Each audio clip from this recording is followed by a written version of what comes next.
Ladies, glad you are here, and thank you so much for being willing to come in with such a vulnerability to share something that I think is so important and sits at the heart of where a lot of us are wondering why this sort of pro-reality movement has even popped about. We've been talking about GC and all this. So is it Jenny or Jennifer? How do you want to be referred to? Jenny's fine. Jenny's fine. And you've got that slight Irish accent now. You've been there 12 years. Yeah. Yeah, former American. And Ayesha, you are an American also, but we're talking from right now at the time of this recording in March, we're talking across the pond to Jenny, who used to be, it's Philadelphia. Is that where you're from originally? Yes. And Ayesha, you're in the Southern California area, right? Yes, I am.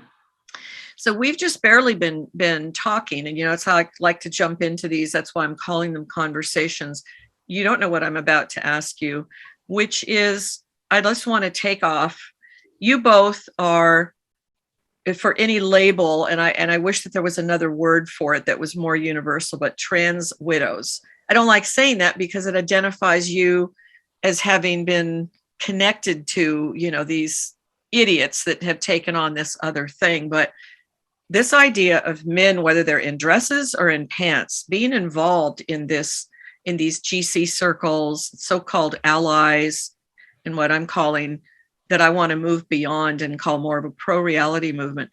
How do either of you feel that they belong in this conversation, and how do you see it going so far? Ayesha, maybe I'll start with you, just because I know we've had these conversations before.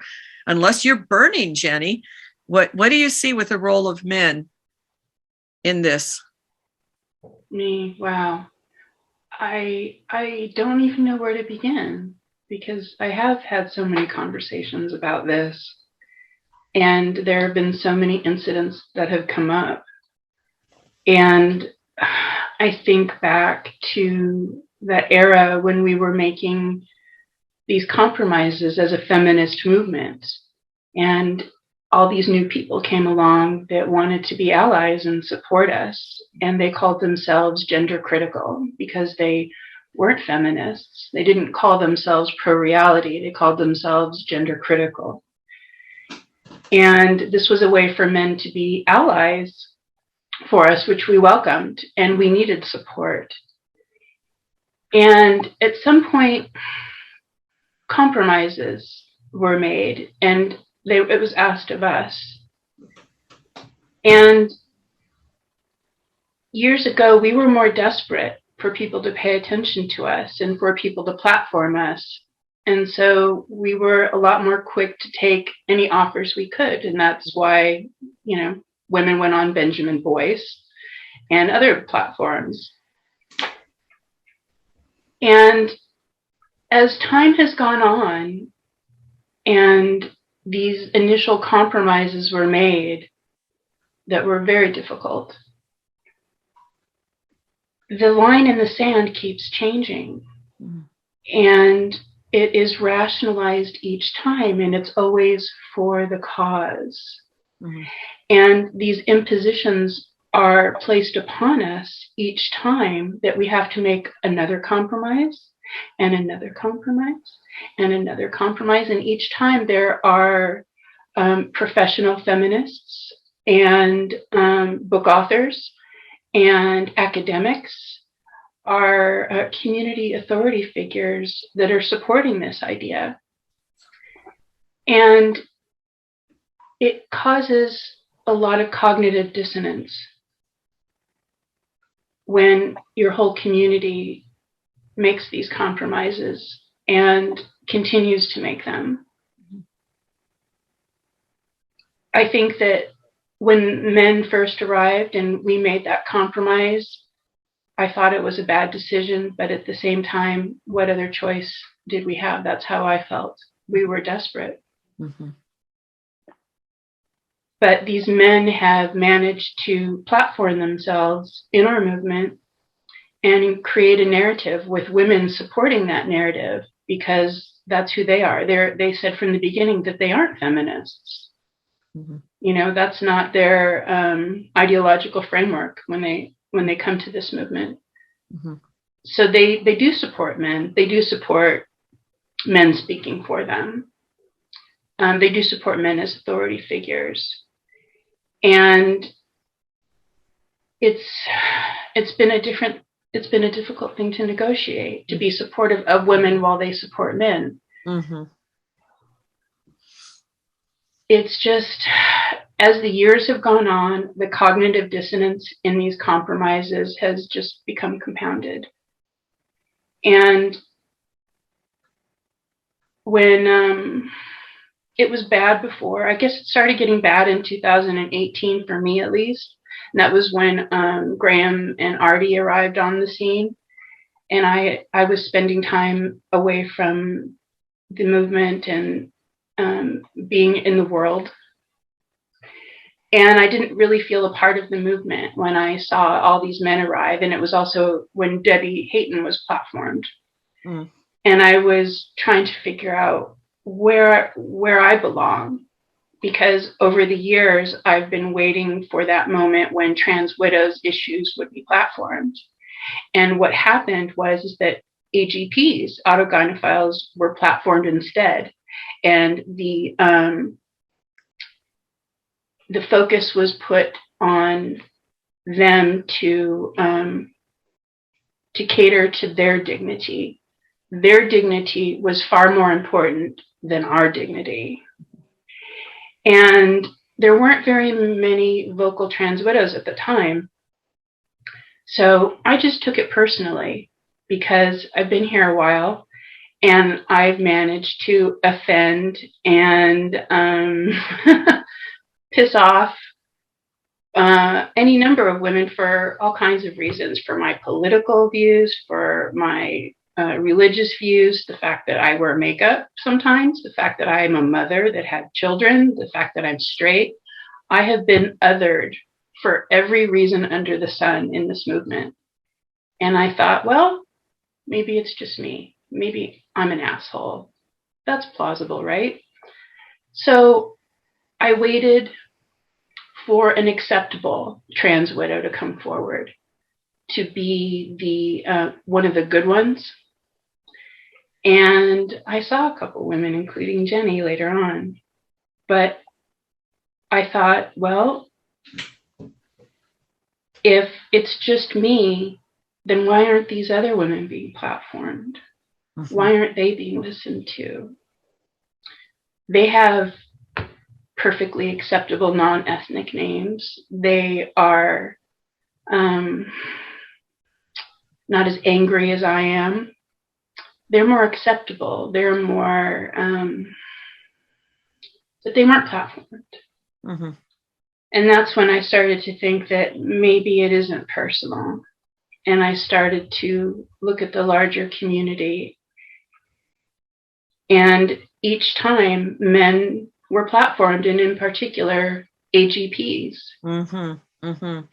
Debbie's allowed to speak for me, and I am not allowed to speak about my experience as a trans widow because it's going to offend Debbie Hayton's fifis. Okay. Well, I'm pretty new to this compared to you two. It's only been since COVID started, really, that I was involved. So I haven't seen what you have seen. I'm learning slowly but surely. You know, I don't mind if men speak for themselves, like fathers of vulnerable children, if they talk about how they feel about it all, but I don't want men speaking for me. They can talk about their stuff, but, you know, because there are fathers that feel protective of their kids and they should be able to speak, but they can't speak for women and what's happening to us. Mm-hmm. I'm realizing more and more how new I am to all of this. So, you know, that's my, you know, and I agree about Hayton completely. I've seen things change just since I've spoken out because of the focus on his feelings. And now I'm marginalized the same way I was by trans rights activists, by people that are supposed to be looking after women, backing us up. It's a bit raw at the moment, but that's. I don't think you are new to this. You've been living this a long time. And there's women all over the US and in Ireland, all over the world that have been living this for years, decades. And they're not new to this. They're new to understanding what it really is and that there's others. Yeah. And since I've been here in this movement, I haven't seen very many other trans widows, and so I didn't feel comfortable speaking up. And also the movement didn't platform us because for a good many years, up until very recently, there was such an emphasis on appearing not transphobic. That was appalling for a lot of people to appear transphobic. And I did it too, it's so appalling to appear that you're not tolerant and accepting of people and non-judgmental. That's how they really attack us through our socialization, because I think that we as trans widows are probably the most tolerant, accepting, and because that's why we're trans widows, is because we have these, right? That's why, because they came for our empathy. That's what they manipulated, was our empathy. So that's another thing I see amongst us all, is that we are empaths. We are extremely tolerant. We are extremely accepting of people. And that's exactly why they wanted us, because we don't have those hard boundaries. I'm sorry. because I know a little bit about, not a lot about both of your backgrounds. I know, Ayesha, that you came into this in a different way, into the contract of a marriage, that turned out like it did. Jenny, can you give really quick just background on how did you get involved? I mean, you're here obviously as this trans widow, but how did you get involved? What was your intention in entering into a marriage? And then Ayesha, with your very different story. How's that? Sure. Can I add something to what we Absolutely. were just before I'll lose it? A lot of trans widows we're trying to protect our kids. That's why we're not speaking. They know that we have kids, and it's difficult. I mean, all three of my children are captured to some degree. I know that I'm incurring their wrath every time I talk about this, and that's really hard. Yeah. They hold us hostage with our children. They know exactly how to keep us compliant. And that's also part of the grooming. It's part of the grooming. Yeah. I met my ex over 20 years ago now, and it wasn't long before I found out about his cross-dressing habit. And then, of course, he had a little story that went with it, like they all do. And it was,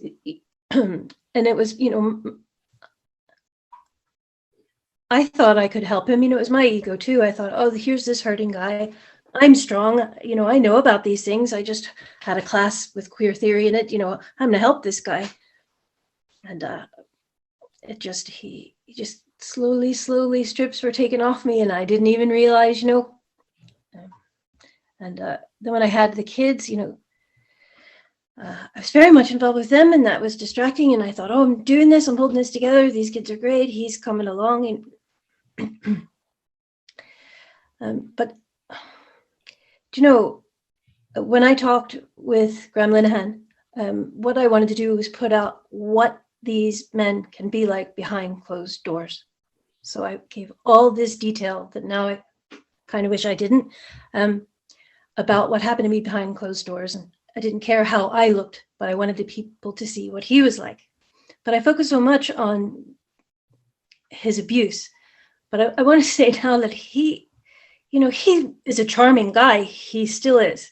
He could act like butter wouldn't melt. He could, if he had a public audience, he would have people eating out of his hand. He wasn't Quasimodo, and he didn't smell like a rubbish bin. He was able to groom me because he had, it was a long, long grooming process. And there were periods of time where I thought I was getting through to him, where I thought things improved. And that's how I ended up with the first child. And then things were good. And another child, I loved that. He seemed to want to have a family. And always the goal was to move back to Ireland and have a lovely life here, you know, and I got distracted by that fantasy. And then I really, I didn't realize that he wasn't acting like his self the entire time he lived in the US, because he was frightened, because he was not on his territory. I didn't pick up that territory thing till it turned around and we got over here and he said, "You're on my territory now." And I thought, what an odd thing to say. And then I realized that's why he's changed so much. He's comfortable now. He's at home. He has me under his control. Just once they get you isolated, they show you who they are. Yeah, I mean, he showed me a lot of times, you know, and I didn't see it, or I didn't want to see it, but it really changed when I got over here. And I've been thinking about it this past 2 years, how that happened to me. But he's one of the bad ones, is he not? Aren't there good ones and bad ones in that world? And yeah, there's a spectrum of AGPs, don't you know? Like everything else, you know. So somebody that could be a respectable teacher or a respectable, you know, retail worker or whatever, and we don't see. He's just Mr. Nice Guy, just likes to wear dresses, just wants to get boob implants, just wants to go around, might even say, "I know I'm an adult human male. I'm not. I'm a rational one." Yeah, I'm sure my ex can pull that off as well. But yeah. But yeah. And Ayesha, you have a very different, you didn't enter into a marriage that started to unravel in that same way that Jenny just described. What was your deal? It did unravel because, you know, the goalposts always get moved. Right. That's the way this works. But I mean, you entered into a relationship with a man who already had some display of something that was acceptable at the time to you before you really.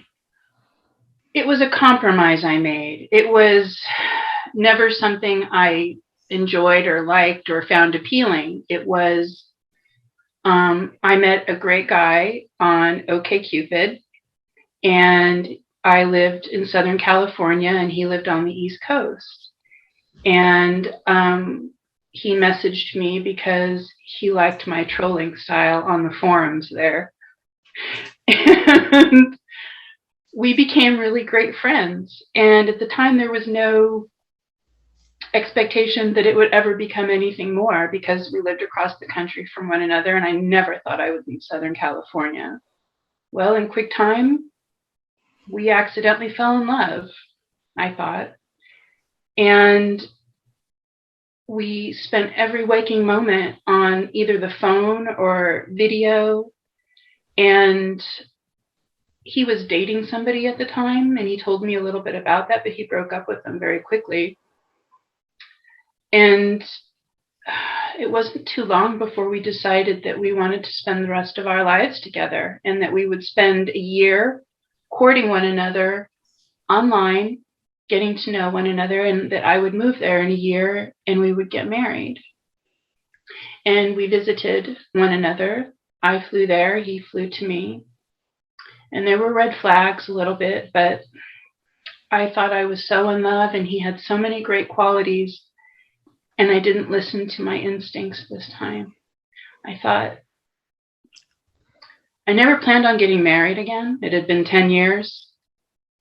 And this great guy came along, and I thought, I'm not going to be cynical. I'm going to make compromises. I'm not going to expect perfection. He had so many great qualities, I thought. He checked off so many boxes as to what entails a great guy. And he had this one thing. This was the one thing. And I thought, as long as my needs were met, and I loved him so much that I could do this for him because I love him. And he had so many other great things going on. Well, why can't I make this compromise for him? And so I went forward. And what happened, I moved there. I dismantled my family. My son, my daughter came with me. She had no choice. But my son was in high school, and he was a mature person. And I felt like he had a good sense of self and a will of his own, and I wasn't going to drag him across the country against his will. And I let him have the choice to come with me, and that I really wanted him to. I wanted us to be a big family there because my AGP ex had children of his own. But my son stayed behind, and he went to go live with his father. And so I had dismantled my family and I was poor as hell, destitute, but I had an amazing, rich cultural life in LA. It was amazing. And I gave that up, and I gave my family up, and I moved across the country. And it was a lot different than I expected it would be. I had this great friend and someone who doted on me and seemed to love me and care about me, but he did not know how to be in a relationship. It seemed he had just divorced his wife, and he had 2 kids. But it was the most bizarre sexual relationship or intimate relationship I had ever been in. We never had a honeymoon period that I thought we would have, that I had had in every relationship. When everything is fresh and new and you can't get enough of each other, that never happened. He didn't understand how to do intimacy. He didn't understand how to do that flirtation, that give and take that you have, during the course of the day. So it would be, in the evening, it would be like, let's do sex now. Or, sort of that weird high school thing where boys give you a back massage to try to loosen you up.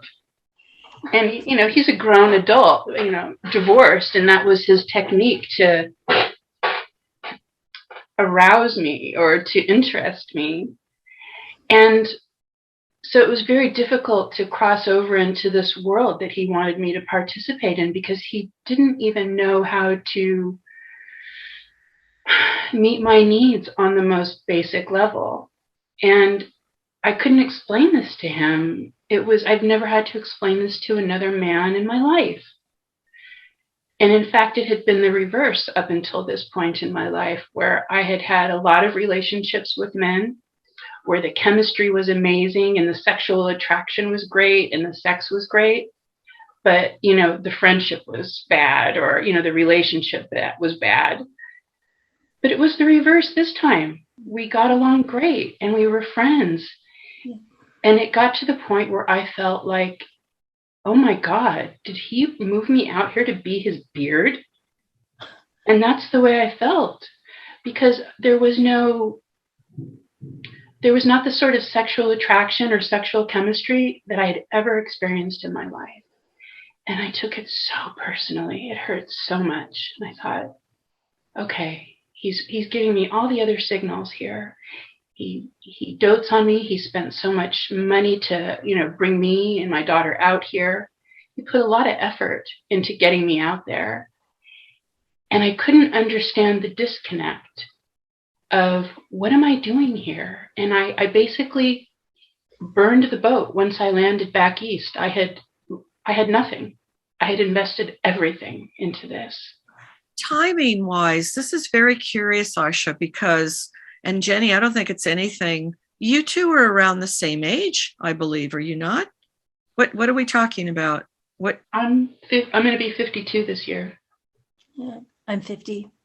So it's about the same. You're at the same age. Both of you moved to be with this person. You, Jenny, of course, went way further. Well, yeah, you went.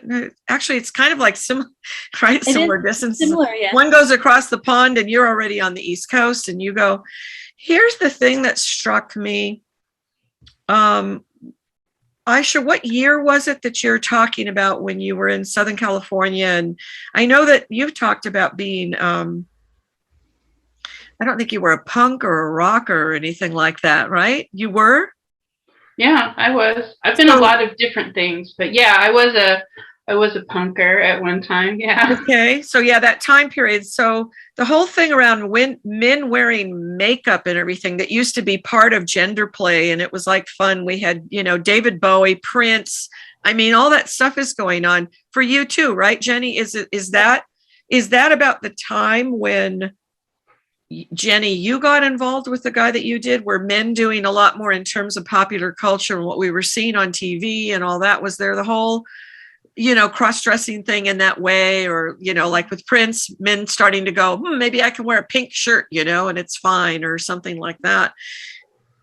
Did for either of you, did your husbands wear makeup at that time? No, his cross-dressing was always meant to be kept in the bedroom. It was not meant to be outside of the bedroom. And that was the understanding before we ever got together, because we both had children too, remember? So this was an acceptable, agreed upon thing, that this thing stayed in the bedroom. But what he wanted to do was, wear nail polish, and feminize his clothing a little bit, just as far as maybe the prints, because he came from a very conservative military. His one of his family members was in the military, very regimented, religious. So he had very rigid ideas of what men are and how men are supposed to dress. He had two looks: businessman and middle-aged gamer. And when I came along, I made him a little bit cooler. I gave him some funky print shirts, and he started wearing a man bun. I'm sorry I did that to him. But he was balding, and I said, you know what? Where I grew up in Southern California, men with long hair have always worn man buns. I remember that in the 70s. So, and jewelry. That was the other thing. So his public persona was sort of a little bit more cool, a little bit more jewelry, but he had mutton chops, which I'm a sucker for mutton chops. So he definitely did not have. I am. So he had those, and I wouldn't let him get rid of his mutton chops. So there's another theme going on. Military. Jenny, did your guy have any kind of military stuff at all? Not because it seems like a lot of these guys, they've come from this really extreme kind of macho thing that they're supposed to be living up to or something, and then they rebel. And this is part of this thing that they do. And of course it takes all kinds, but I'm just curious because as I was watching you two talk and going, wait a minute, because I didn't know how old either of you were. And yet here you are, almost the same age. So, and both American. And so coming up in that culture, and I know that I had male friends, with long hair that were straight as the day is long, heterosexual, but that, people started to play around a little bit. And I mean, you both remember back when men had long hair, that was considered radical. Like they were immediately considered communists or radicals of some way, or they were going to be in protest and things like that. Mutton chops were a real sign of that. I got to say, Ayesha, that's like, he must be a bomb thrower. I mean, just like women like me with really short hair, women had to have their hair as the way that you two wear your hair now. If you wore hair like me, I mean, that was it.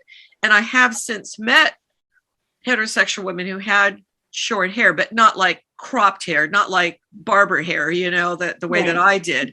That's what distinguished part of my culture, was that lesbians did that. Like, hey, I'm a lesbian. Take a look. So fashion culture. What other stuff? I mean, again, and Jenny, yeah, you have told your story before, but this thing about you both have children, you both have moved. What other commonalities do you think you have? I mean, you could ask each other this stuff because it seems like there's a really interesting level. That's why I wanted to get you two in here. I didn't know as much as I do even right now, but it seemed to me this was a good opportunity to share, Yeah. Well, we are the same age, and I think that our age plays a really big role in this. Not to say that, you know, every woman isn't susceptible to this, but for us in particular, I think our rationalizations play a big role in the era that we grew up in. Because you remember the gender bending of the 70s, perhaps. I lived in Los Angeles, so anything was fair game in LA. It was a big costume party. But that's what was happening in the 70s, I remember. And then in the 80s, everybody was gender bending. And it really was quite different. The experience for me was different than other people. But it seemed to mirror what was going on in England, in London, because we got all their magazines and we were into the new romantics. And all the boys had eyeliner and hair product. And I, too, Robert Smith was my big crush, and I wanted to be Peter Murphy's Goblin Queen, and Adamant was my favorite. I loved all the boys in makeup. I just loved them. Mm-hmm. And there was nothing about them that I thought was necessarily, I didn't think that they were feminine. I thought that they were very masculine. But what they were signaling to me was that, not to say that this was true, but my teenage self signaled that as, you're in touch with your feminine side, you're artistic and creative, and you're, you know, a free thinker and daring. It sent all kinds of signals to me as a young woman, but also it was like the men in makeup were a little bit safer than the men that weren't in makeup. Not to say that they were, you know. Yeah. They were, but that was the impression that I got at that young age. See, my ex kind of really snuck up on me from the side, because I had, like you had, many good relationships, good sexual relationships before I met him. But I had, you know, I met a lot of really nasty guys as well. You know, I was used to the sexism. I was used to American misogyny. He was different. And, you know, I didn't recognize this. I didn't recognize the misogyny in him. He just kind of threw me off, you know. I had no more time for American men. I was working at a university and trying to go to school there. It was Penn, actually, and that's a wealthy university, but I'm a working class person. So I was so fed up with sexist men from Penn, you know, and then I meet him. He was so different. He had such a different approach to things, and he was so good with words and had all these fantastical stories. And I was enamored with all his, you know, he just really caught me off guard. But I wanted to talk about, you know, you were saying you had really nice sexual relationships, so you knew that something was up with your ex. And I did too. And I'm so grateful that I did, because I was able to remember those healthy relationships when things got really bad. And I'm so worried about the young women who this will be their first experience. They're all so indoctrinated. I hear them. I have a teenage daughter. I hear them talking, and they're not going to have something healthy to compare to. And it tears me apart to think about it. Yeah. So I'm so glad that I at least had healthy relationships before this. And I think that's made me able to have one again. I don't know that I would have been able to glue myself back together if I didn't know what was nice, you know.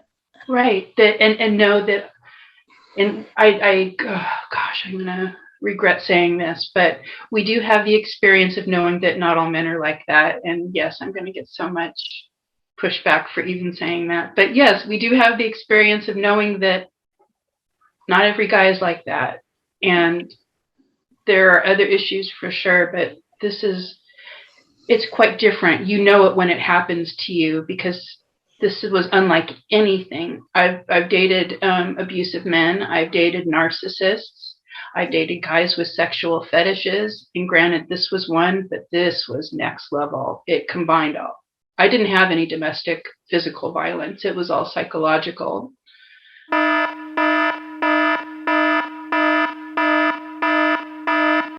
Think in terms of the apologists also that are going on, even to organizations that are like, they don't want to talk about because they want to platform Hayton. Yeah. What is this thing with Hayton? He's like, to me, he's the poster boy for this idea because he's a teacher. Well, he's the scarecrow, really. Yes. And this is one of the good ones. And this is the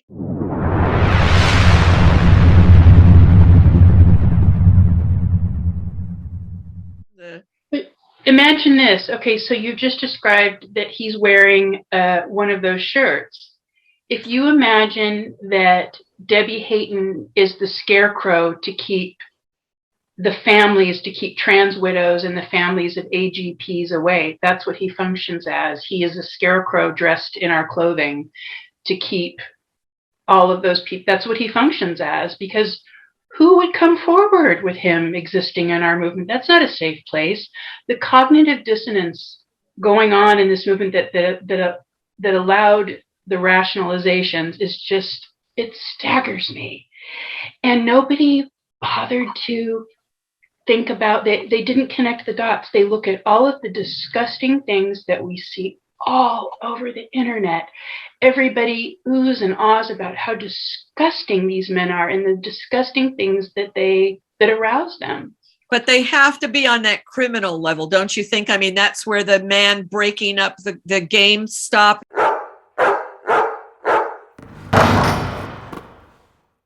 You know, you got the Jessica Yaniv, the Jonathan Yaniv, these crazy ones. Those are the ones that we go for. And then these other, it gives us that way to look at the other ones that are rational, like a David Hayton. What You mean like the snakes in the grass?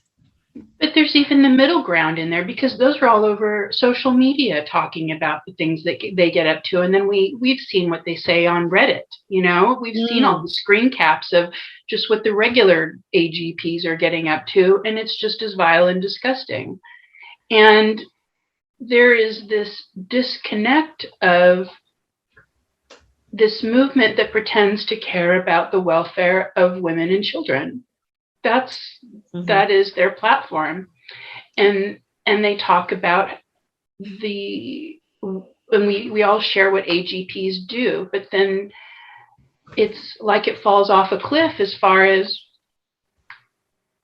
if you understand that autogynephilia requires validation in order to exist. Am I a woman if no one is looking at me? Right? We've seen that. So none of these people who are claimed to be professional feminists, academics, authority figures within our movement, people that run NGOs, right? None of them have bothered to take a hard look at all of the people that are surrounding all of these men and welcome them into this movement. None of those people, either those women that you just named, authors, academics, all that, they don't talk about pornography. The one person that gets close to this stuff, I think, and correct me if I'm wrong, is Julie Bindel with her amazing work on prostitution.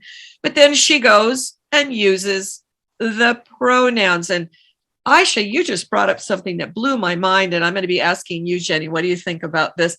The analogy with Hayton being the scarecrow. If we take the Wizard of Oz, we've got the scarecrow, we've got the lion, we have the Tin Man, and we have Dorothy. And then, of course, there's the real, the Wizard of Oz. So just, Jenny, if you put that in your brain, if she's saying that Hayton is the scarecrow, who do you think Dorothy is? Or the Tin Man? Or the lion?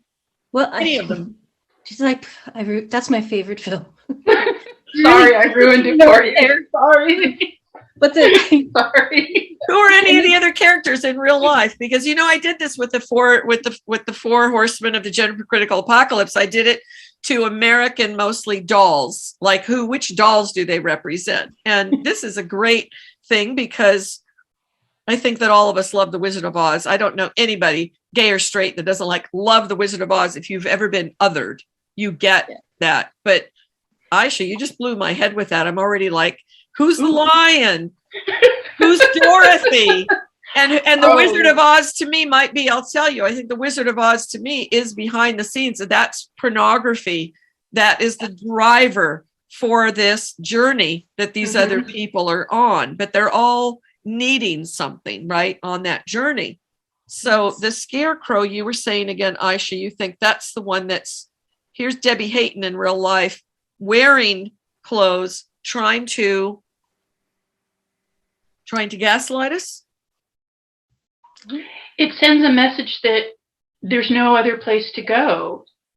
Because here we are, if you're a trans widow, everyone has likely disowned and shunned you, and all of the communities that you identified with and belonged to have rejected you, shunned you, and cast you out. You are a bigot villain in the culture. You have no place to go. And so there's one place left, right? It's supposed to be our movement. Our place is the one last place to go for trans widows. And if you are filled with that cognitive dissonance and you don't have that feminist analysis to figure out what's going on, that's all you have are these, you're being gaslit. You are in a fog. And you see a scarecrow in the last place that you have to go. Do you think that that's going to be a safe place where you're going to feel validated and your concerns are going to be addressed? No, because your AGP abuser is actually platformed and validated and supported. Protected. And supported.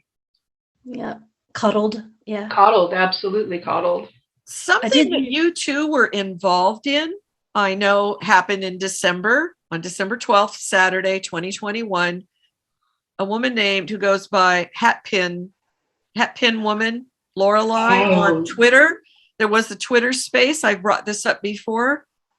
Were both of you, I know that Ayesha, you said that you heard somebody. I would love to know, you're looking, Jenny, you were not involved in that Twitter space?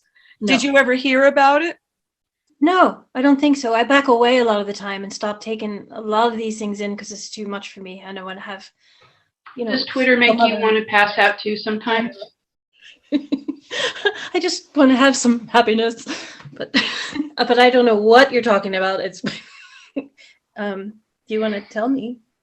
Ayesha, do you want a short version of what happened when this woman, Lorelei, opened up a Twitter spaces when anybody that gets invited in or finds out that this is going on, because you see it on the timeline of the person that said, hey, I'm here now live. We're just going to have a big thing. And we're like on it. It's like, it looks like a Zoom, doesn't it, Ayesha, where there are masses of people.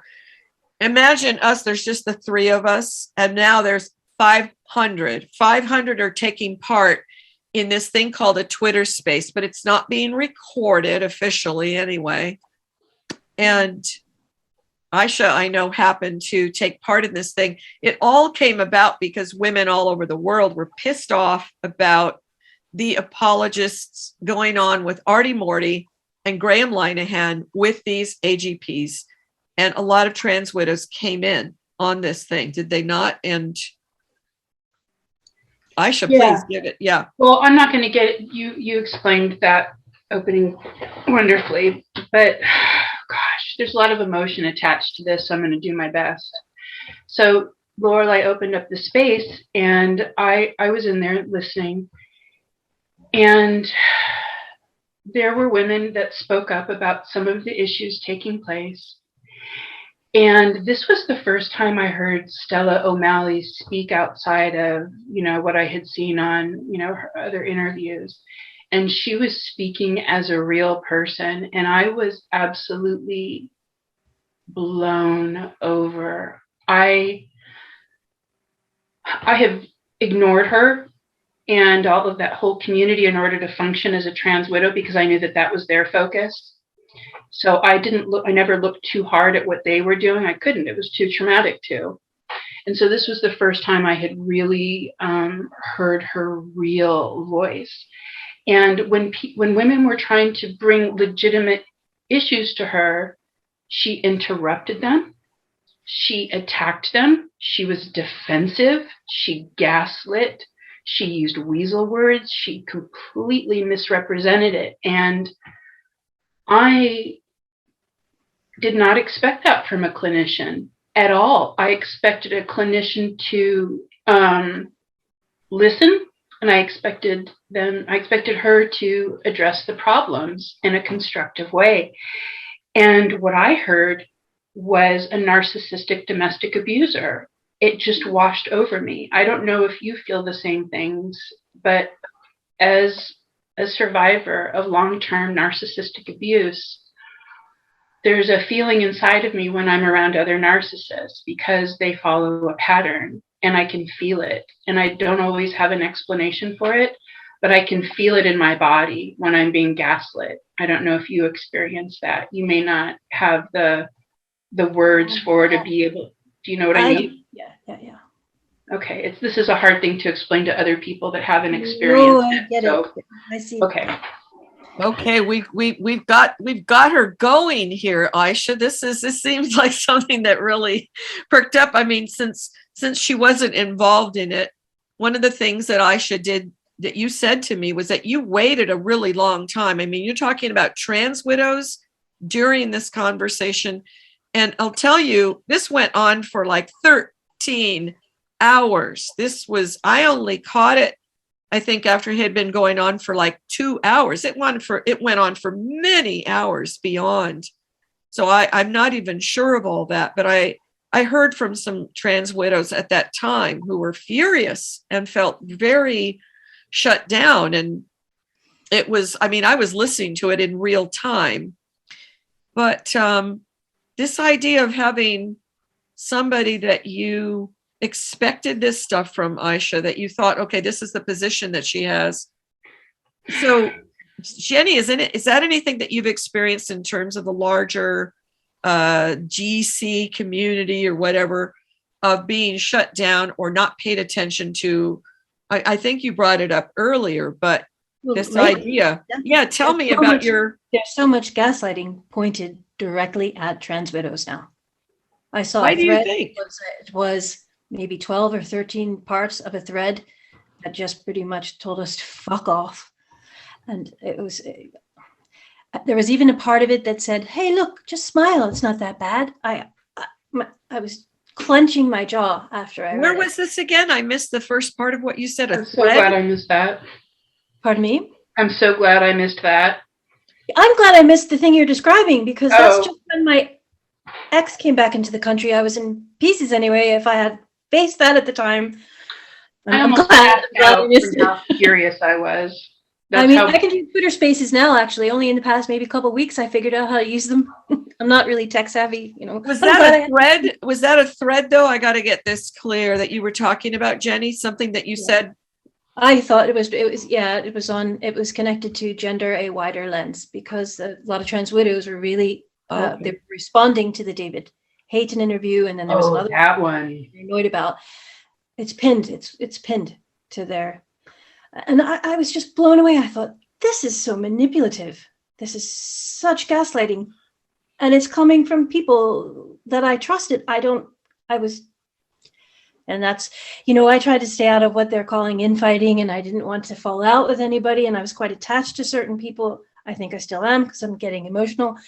So I didn't want to get involved. But when I saw that, I was fucking furious. And I haven't said it publicly, but it's still sitting there. Are you talking about the interview that Stella had with David and Stephanie and their whole family? No. No.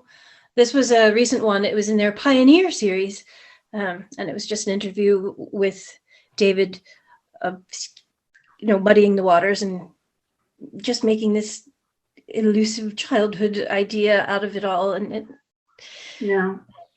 trans widows very rightly objected, and I wasn't, I was still dealing with my ex being back in the country, and I just couldn't handle it. But when I read that pin thread, I was fit to be tied. I didn't. How do you see getting any kind of headway to become more platform, to have more of a voice? What, for either of you at this point, what do you see that we need to do moving forward for other content providers like now I've become? What ways do you think your voices can come to the forefront? Do you think that your voices can help to move the needle ahead around the entire issue of child medical, experimentation going on? That's been my area a lot. The erasure of lesbians, the erasure of females, this indoctrination that now all children, I feel like this is an attack on all of humanity. This is not just a one issue of this or that versus that. I agree. How do you see Transwidows' voices being really maybe at the forefront of this, because you have been on the front lines of that kind of victimization because you're female? Right.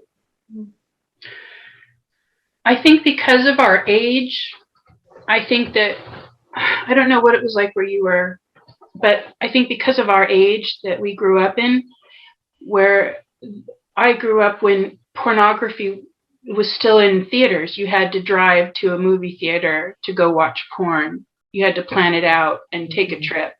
Mm-hmm.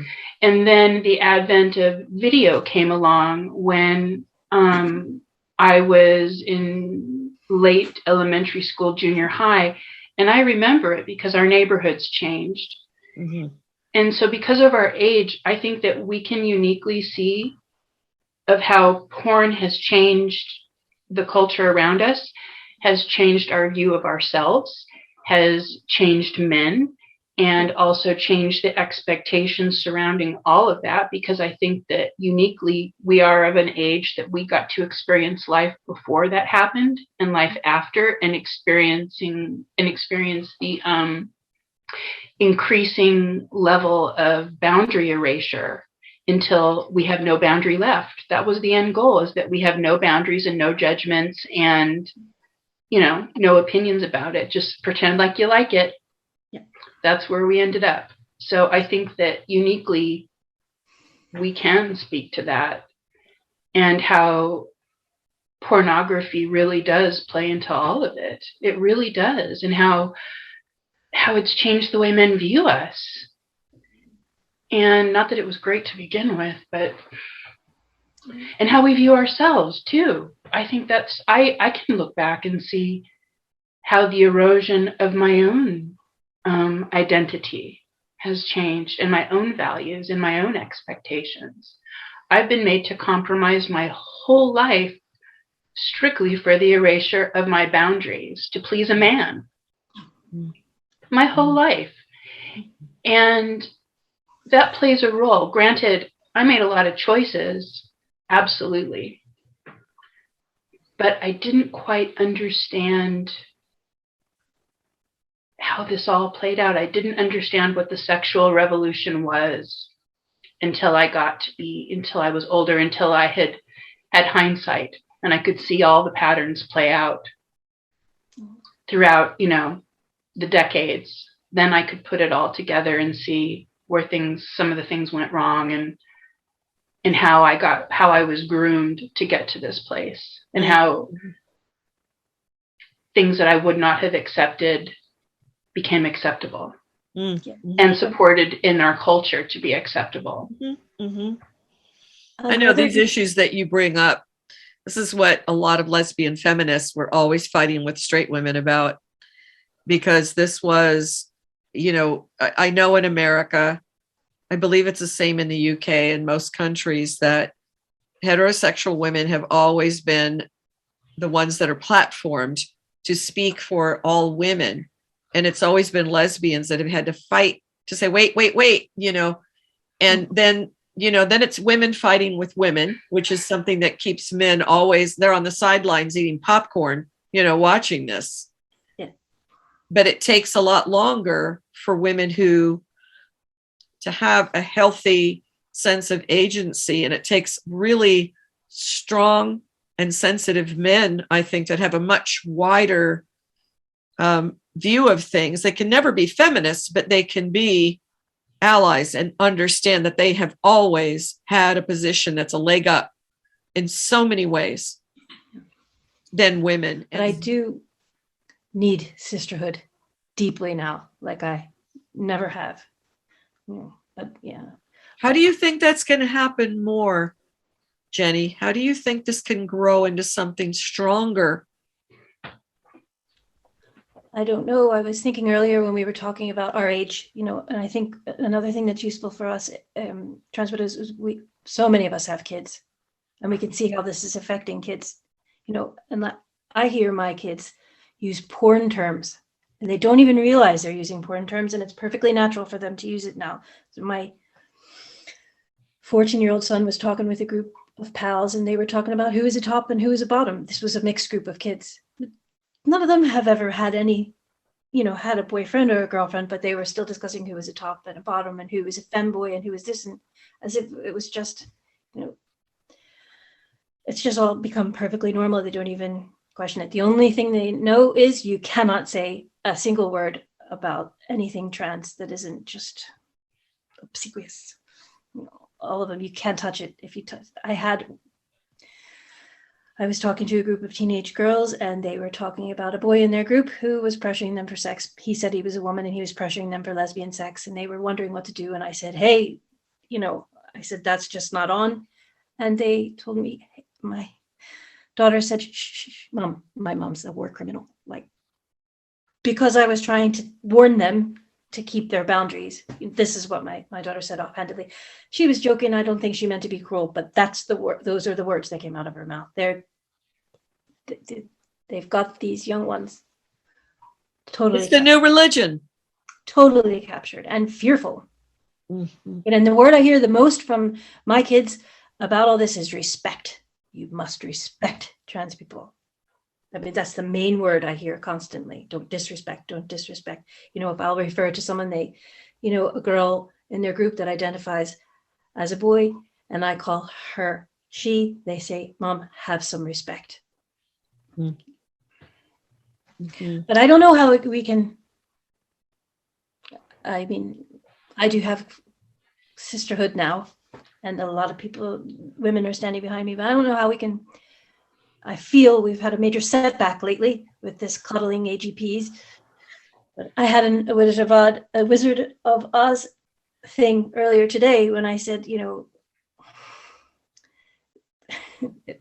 I didn't say what character they were, but I said, there's this autogynephile admitting that he loves himself and then talking about all the ways that that's okay, but don't pay attention to the wife and 3 kids behind the curtain. And I thought of the Wizard of Oz when I said that, but they don't want the focus on the families. Mm-hmm. But I think what we need to say that it's in our homes. People keep saying it about the public sphere, and that's very important, but it's in our homes. It's entrenched in our homes. And we need to get that out there. And I don't think that anybody should be fodder. I was speaking to someone today, and they said, well, yes, Hayton is kind of, the embodiment of what we are fighting against, but he's useful. And I thought, if he's making these young fellows that I'm concerned about even more muddled, and those kids matter. Those young men matter to me. They're not expendable for the greater cause. That's bullshit. I am out of the greater cause if we're supposed to just. My friend Alex Aaron said something about she wishes that this autogynephile in the home, the two of you have said this, is behind closed doors and in the home, that it should be legally categorized as domestic abuse. Yeah. And that's it. So if you can imagine if Debbie Hayton, actually, if there was a law around domestic abuse, where would we be looking now if this was something, again? People talk about kink needs to get behind closed doors again, and yet what you guys are expressing is that it was behind closed doors. It does exist behind closed doors. This thing about having stuff behind closed doors actually sounds like this is where the devil is in the details, as they say, and it's just that is domestic violence. So how do we get this domestic violence out of the house if the moment you say anything about it, it falls on deaf ears? Yeah. And you're saying that you need a sisterhood more than ever at this point, Jenny. How does sisterhood look to either of you at this point in time in 2022? What is sisterhood for either of you? Or what would that look like? What would support look like? Well, that started to happen already when you wrote your piece. That's been a slow going, and And I've just started to imagine what that's like, because that's been a very slow process. And that happened when, you wrote your piece and Dr. M wrote hers. There's just been a series of women that have made this possible. And I don't know if there's, any one thing that would make that possible. But what I do think is that I thought it was going to have to be somebody else. Maybe it's me. I don't want it to be me, but maybe it is. We need to talk about what it means to be, what this looks like, because it's narcissistic abuse, plain and simple. And the people that are supposed to recognize that aren't and won't. They're doubling down on not recognizing it.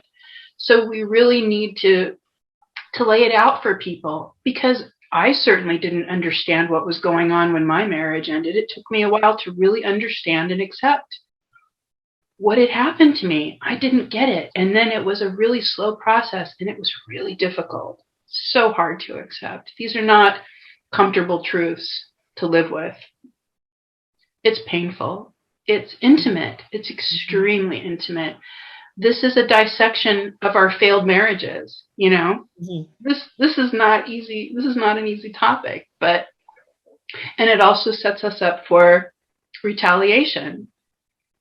But things are so bad, I'm willing to take it, because I want the women and children who are affected by this to come forward. I want to start a conversation. I want to start talking to women so that they can put the pattern together themselves, because that's really how it happens, is that you put the tools in front of women, and they have to figure it out for themselves. They have to come to this through their own realization, and it's a slow and hard process. Jenny, what makes you the most angry at this point around anything that's come, all these things we've been talking about? What makes you the most angry? At this very moment, I just think that trans widows are framed as the extreme for talking about abuse by autogynephiles, when it's the autogynephiles that they're platforming. They're the extreme. I've been there. I know exactly what you're talking about. I live, every day is like that. Every day is like that. So I'm sorry, do both of you consider the idea then that I brought that up and you had said that it's domestic abuse, if there was going to be a legal category? Yeah, okay. Absolutely. Well, I wonder if that isn't something that trans widows could get around and say, this is something we agree on, and start and find who the lawyers are within your group, find the different skill levels that different women have, because I don't see this being any different than the parents right now. It might seem like a stretch, but the parents that get hit with, I call it this uninvited guest, get hit with this stuff, and then their kids are being experimented on, literally. The schools support it and everything. So now in their homes, this thing is there. Yep. That they legally are, because if they complain, they get called, CPS gets called, right? Joey. Yes. I think that's something to work towards, but it's so much more nuanced and complicated than that, because a lot of the panic, and I feel the way you do when I think about this, is that what we experienced was domestic violence on a very intimate and nuanced level. Mm-hmm. But what's going on in the larger culture is that our intimate domestic violence is now being enforced by the state and federal government. Mm-hmm.